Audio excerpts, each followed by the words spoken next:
Hi guys, welcome to my Adidas BT Feather shoe review. This is a older shoe model from Adidas. I don't think they make these anymore, but I'm going to review these anyways just to give people an idea of where Adidas' direction and where they come from in their badminton shoes. So I actually have another review of my Quick Force 7. Those were my main shoes. These were actually my secondary shoes. I've worn out my Quick Force, so I'm now using these. These have not seen nearly as much play as my Quick Force, but I'm going to do a review anyway. So these have probably seen a total of about a month of play. And again, that's about 2 days a week on average, and about an hour and a half, 2 hours of actual playing time per day. So I'm just going to go over some of the exterior design details again and some of the features, and then I'm going to talk about the comfort and so far the durability. So the exterior of the shoe, it looks more like a court shoe. It's compared to the Quick Force. It is got a very soft body, and there's basically a mesh lining just designed throughout the exterior of the shoe, and what that causes is great breathability. That's what they're trying to achieve. So rather than use holes, they have just done perforation, like foam perforation throughout. They have the Adidas here, which is something that the Quick Force doesn't have. So the Quick Force has like a clear sort of layer, like a plastic layer to protect and reinforce this area when you toe drag on lunges. On this older BT Feather type of model, it's almost like a thicker leather or rubber to really buff up the durability. I mean, having said that, it looks quite tough, but then it is wearing sort of quickly already. And again, it has the heel stabilizer. It's very similar to the Quick Force 7. So the Quick Force 7 probably took this concept and used it on their new shoe. The exterior for the laces, there's no metal rings or anything. There's no strap like the 7. It's a more conventional, just typical lace-up design. I'm going to now just tell you how I felt about the grip levels and the comfort of this shoe. I'm going to show you guys the sole. It is a very thin insole. I have not worn it out yet, but these are actually already wearing from play. Again, not surprised, Adidas just love their really thin insoles. They have that breathability here, the holes for your foot to breathe, and you can see right there, it is see-through and you're breathing. That's cool. Comfort, this shoe's very tight in the heel even to this day. So although this shoe has not seen as much play as my 7s, you can tell it hasn't worn as much. So about a month and a half of play, the heel is still holding up, expected, okay, for a shoe this new. This area, the front of your foot, there's a little bit more room. It doesn't hug your foot very well.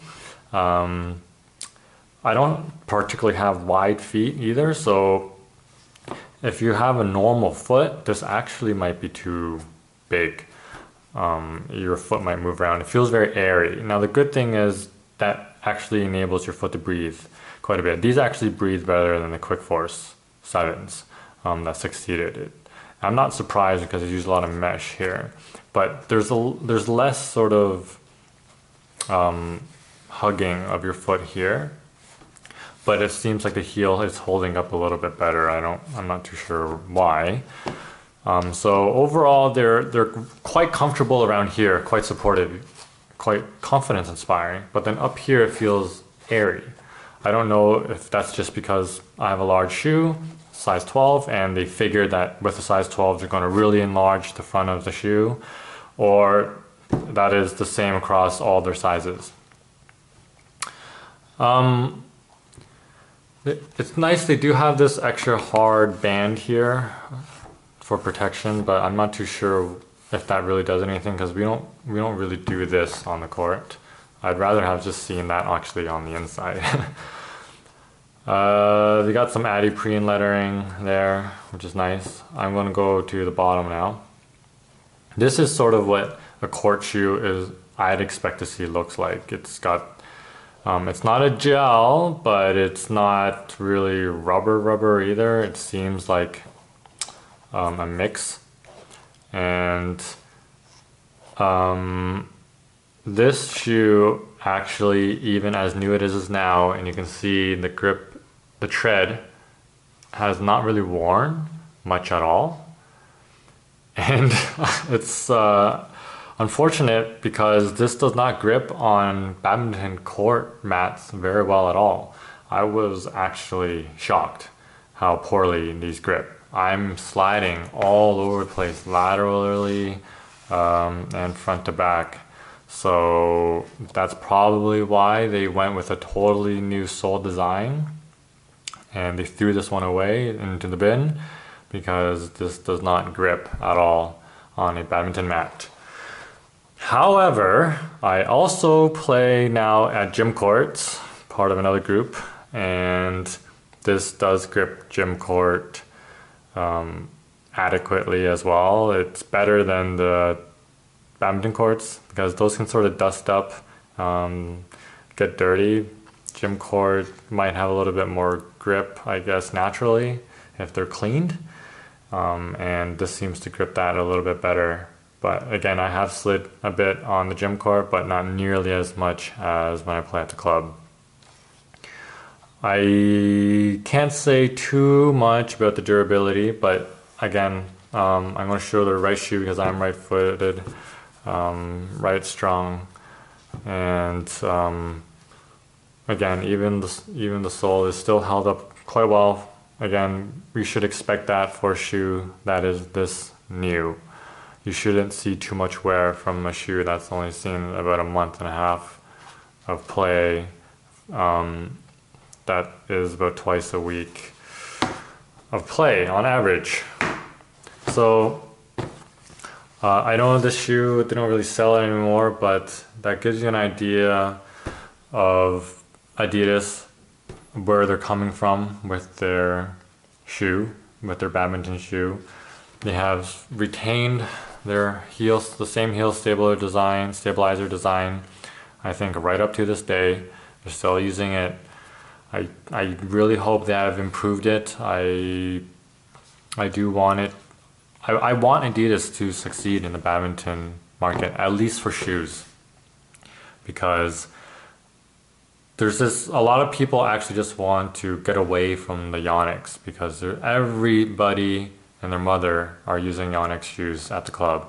They're well priced and they got the brand going from them and they got the endorsements. So even though all their shoes basically, regardless of the line or model, have identical soles, everyone's still buying Yonex. I mean, the most expensive shoe has the same sole as a shoe that's much, much cheaper. So I sort of feel like Yonex has got everyone tricked in a way. I really hope Adidas does produce a shoe that can really compete against the Yonex shoes, or even better, just make something better, because I will definitely buy it. I really want Adidas to do well. They don't actually have a distributor in the USA or Canada yet, so you have to go to Asia to purchase these, or one of the markets that they do sell them. I did get these in Hong Kong, and yeah, I hope that helps people that can buy Adidas shoes. Hopefully maybe someone will buy their Boosts, their brand new model lineup, and do a review and have some good news. Or I'm actually going over to Asia, so I might pick up a pair of their Boosts or their brand or their newest models. At least I will try them on and maybe I'll give my thoughts on that. But that's the BT Feather. I hope you like this review. Please like and subscribe if you want to see more badminton in-depth reviews. Thanks.